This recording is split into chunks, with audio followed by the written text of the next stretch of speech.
Hello everyone, আমি সোনিয়া। আমার নতুন একটি ভ্লগে তোমাদের সকলকে স্বাগত। আশা করি তোমরা সবাই খুব ভালো আছো, আমিও ভালো আছি। তো এতদিন আমি কোনো ভ্লগ ভিডিও বানাইনি, কারণ আমার শরীরটা একটু খারাপ ছিল। তো আজকে একদম ফ্রেশ হয়ে নিয়ে চলে এসেছি ভ্লগ নিয়ে তোমাদের কাছে। তো এখন আমি একটু সুস্থ আছি, তাই ভাবলাম ভ্লগটা স্টার্ট করা যাক। তো সকাল সকাল স্নান ধান করে আমি কিন্তু পুজো দিতে চলে এসেছি। এই কয়েকটা দিন আমি পুজোই দিইনি, কারণ আমি বিছানা ছেড়েই উঠতে পারিনি। কয়েকদিন কিন্তু গুড্ডুই পুজো দিয়েছে। তো যেরকম ভাবে দিয়েছে ভালোই দিয়েছে, আমি ওকে শিখিয়েছি।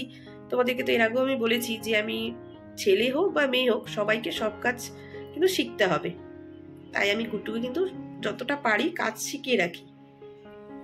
তা আমাদের বাড়ির অতিথি হ্যাঁ ঠান্ডা কাঁপতেছে, ওই পোজ দিল দেখলা?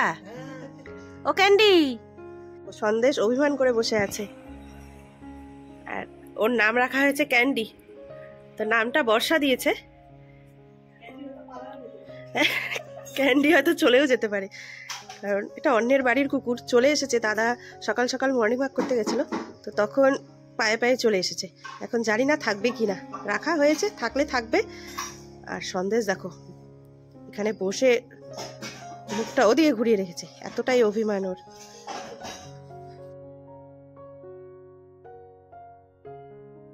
তো তোমাদেরকে বলি কি হয়েছে আমার। 1 জানুয়ারি থেকে চলছে প্রচন্ড শরীর খারাপ। সেটা হচ্ছে যেমনি জ্বর তেমনি সর্দি আর কাশি। তো বুঝতেই পারছো কি হতে পারে।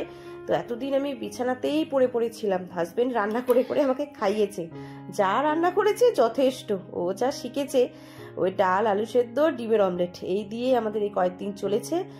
আর আজকে করছি অনেক রকমের রান্না, মানে সব মুখরোচক খাবার। তো আজকে রান্না হয়েছে দেখো, প্রথমেই দেখো গরম গরম আলু সেদ্ধ। এটা মাখা হয়নি, এতটাই গরম, তো ভাবছি ঠান্ডা হোক তারপরে মাখবো। আর এটা হচ্ছে ফুলকপি আলু ভাজা, এটা হচ্ছে শুটকি মাছের চচ্চড়ি, একদম মাখা মাখা করে করেছি, ঝাল ঝাল। আর এখানে আছে মুসুর ডাল, আর এটা হচ্ছে ভাত। তো সকালে ডাল, আলু সেদ্ধ আর ডিম সেদ্ধ দিয়ে খেয়ে যাবে স্কুল গুড্ডু। আর শুটকি মাছের চচ্চড়ি আর ফুলকপি আলু ভাজা তো আছেই সাথে, এগুলোও দেবো অল্প অল্প করে, রাতে দেখা যাবে। তো রান্না বান্না আমার কিন্তু কমপ্লিট। এখনো গুড্ডুর পড়া হয়নি, কারণ স্যার এসছে পড়াতে। সকাল সকাল রান্নাটা কমপ্লিট করে নিলাম আজকে। আর গুড্ডু টিউশনির থেকে উঠে স্নান ধান করে খেয়ে দিয়ে চলে গেছে স্কুলে, কারণ ও নতুন ক্লাসে উঠেছে। আর গুড্ডু এবার ক্লাস 8-এ উঠলো।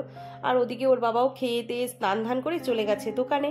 তো আমি এখন বাড়িতে সম্পূর্ণ একা। তো ভাবছি আমারও টুকটাক করে কাজগুলো সেরে নিই, কারণ আজকে অনেক সকাল সকাল উঠেছি। আর এখন ঘড়িতে বেজে গেছে প্রায় ধরো 11:45 মতো, কারণ আমি ঘড়িটা না ঠিক তখন দেখিনি। তো সকাল সকাল উঠেছি জন্য সব কাজ কিন্তু আমার তাড়াতাড়ি হয়ে গেছে। আর এখন আমার রুটিনটা টোটালি চেঞ্জ হয়ে গেছে, তোমাদের সাথে আমি নিশ্চয়ই শেয়ার করব। কারণ গুড্ডুর সব টিউশনি এখন সকালবেলায়, মানে সকাল বলতে সকাল 7টার থেকে।